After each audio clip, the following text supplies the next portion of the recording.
What is going on, guys? DBG, and today I'm going to be ranking all of the Radiant cards from worst to best in NBA 2K23 MyTEAM. I've at least used these guys in shoot around, every single one of them, and we're going to be ranking them right here. And there are 12 cards in the set, so it's going to go 12 to 1, and obviously we know who number 12 and number 11 are. It is Rondo. Rondo is not him at number 12. This guy is 6,000 MT and he's overpriced. He's a 6,000 MT pink diamond who's overpriced to 6,000 MT. He's not a great shooter. He's not a great dribbler. He's not a great defender. Like, because he's got no interior. He's small. Well, I'm talking about not a great dribbler. He's a fine dribbler. He's not a great shooter. Can't dunk. Decent defender. Decent speed. He's still too small to be good in game. He's got Hall of Fame anchor, sure, but 57 interior. That's an incredibly tough one. So he's got basically minimum interior for point guard. Freaking the badge that boosts interior. 30 golds. Just not a good card. Really not a good card. And then we're going Allen Iverson. And I actually don't like putting Allen Iverson here because he's fun. He's as good as you can make it on Iverson. He's a 6-foot top point guard. It's just the unfortunate truth. Like, there are 6'3" guys better than, significantly better than Iverson. Like, Iverson wouldn't come close to make my team. I got him. I profited off my bought him for 28. Sold him for 40. I made a profit on Iverson. I think when I buy and sell everything tax-wise, the profit I made on Iverson kind of covers the tax for the rest of the day. But he's not a bad player. Not a great one. Not a bad one. Then we have Portis. Portis is good. Don't get me wrong. Portis is a good player. Good shooter, decent dunker, mediocre, but probably on the upper end of mediocre, upper end of decent defenders. Not going to dribble too well.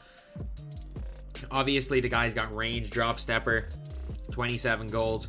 A lot of really good things about Bobby Portis. It's an exceptionally good set. So I got to put Bobby Portis in here at number 9. And number 8, I have to say, is Nick Batum. He's not as good this year as other years. Like, in previous years, he was a 6'9". Like, when Nick Batum was Nick Batum.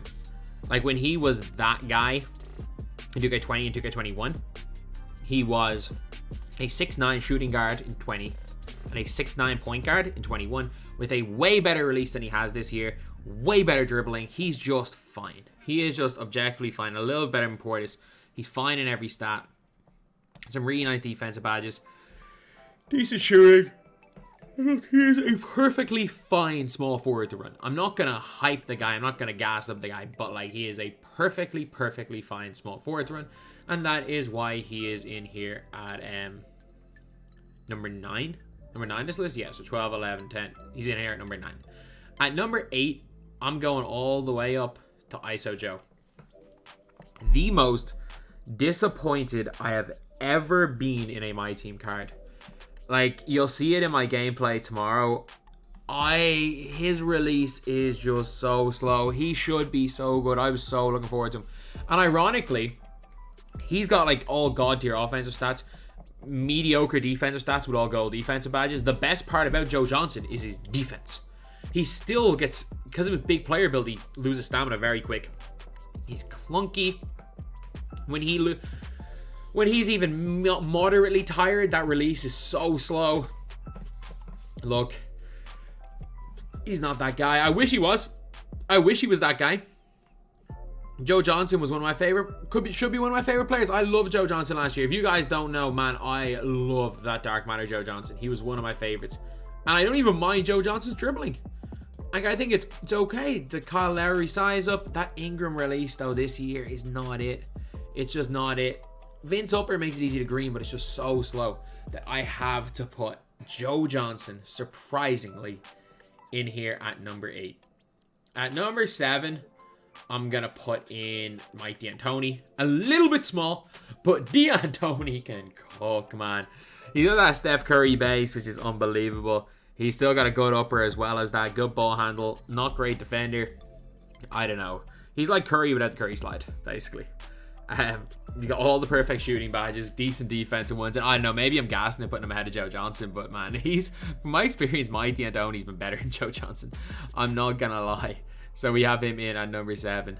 At number 6 is a tough one, and it's between two guys. It's between Wood and it's between Pascal Siakam.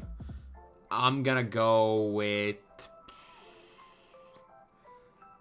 Siakam next, purely because it's close and Wood's way cheaper. Wood's about 10k, whereas Siakam is probably like 35, 40. It's probably like 45, 50 ish. Like, Siakam's got perfect stats. I just hate that release. I hate it so much. His defense is good. He's got no real flaws other than a release that you love it or you hate it, and I hate it. That's an unfortunate thing. Like, he's got unbelievable defense. He's got good shooting badges. He got range. He can play small forward. He's got good length for that position. He is a card, like a lot of this year, because it's green or miss. If you hate a card's release, you're going to hate that card. Like, there used to be previous years where you could get away with cards having bad releases. And it's not even that. Like, it used to just be, just have a quick release. He has a quick release. It's just terrible, in my opinion. So he is in here at number 6. So at number 5, we have Christian Wood. Unbelievably chick. This guy is a great shooter. He's a very good popper. He's a really good popper. I wouldn't play him at center under any circumstances. Like, I know some people might want to use him at center. He's a power forward because of his Jordan dribble style and his great defensive stance. He can get away with it. He's decent on defense, decent speed. He's just a really good stretch four. He's a really good stretch four. And would he be more likely to make my team than Siakam? Like, that's a tough one, because it's literally, I have Deng and I have Amare and my backup small forward and power forward. So they're like the two positions that could be taken. They're the two positions that could be taken, but Christian Wood here at number 5. I think Christian Wood for Amare is more likely than Siakam in for Deng. But number 4 is a guy that's definitely coming into my team. Mikal Bridges. Mikal Bridges, I used him on my my housemates accounts. Oh man, I'm leaning forward too much today. Back of my neck's killing me. I used him on my housemates account basically, and he was a beast. He was a incredible card. His release is immaculate. He's got that long player build. His defense unbelievable. His block is a little bit low. His interior was 92. He's got really good speed. 97 lateral. The guy's got 15 huffs, only 24 goals piece. All the huffs that you want. Hall of Fame anchor as well. Some decent goals. Sure, he's missing a lot of badges, but look, if you want a 3-and-D cone who can create if needed, Mikal Bridges is perfect for you, especially because the prices of Mikal Bridges like 35-ish K. I think he's a no-brainer for that price. And at number 3, Deni Avdija.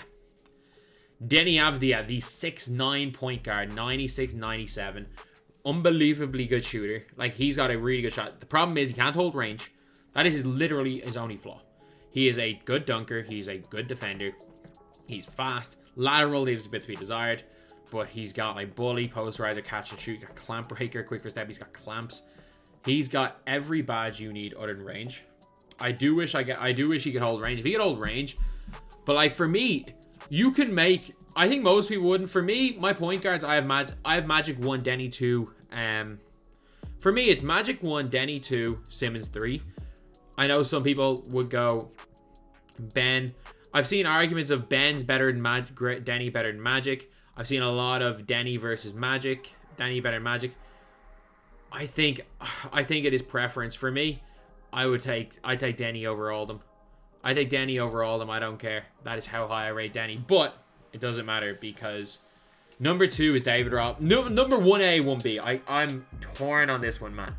I use both these guys for gameplays. I am completely torn. I have no idea. I have no idea at all, lads, who is better out of David Robinson and Tracy McGrady.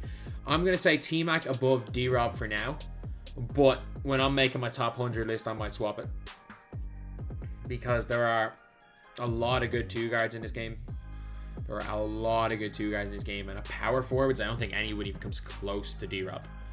But there are also a lot of good power forwards in this game. I don't know. They're 1A, 1B. They're in the trio. The freaking Yao Ming, David Robinson, Tmac.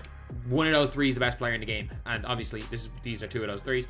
Like, literally just perfect stats, perfect badges. He's 7'1" and can dribble the ball better than most point guards. He can shoot from deep. He can handle the ball. He can guard the ball if needed. It's wild. And Tracy McGrady, they made the guy to my player. Whoever's cheaper. So it's a mil. Is that a stock Tmac? That's a stock T-Mac. T-Mac's a bit of mill. David Robinson is 600k. So, because David Robinson's cheaper, we're going to put David Robinson number 1, T-Mac number 2, because this is the one scenario where value comes into it, because I don't know. T-Mac is a freaking my player. Curry sliding, 6'8", perfect jump shot. They gave him a literal park jump shot instead of his real jump shot.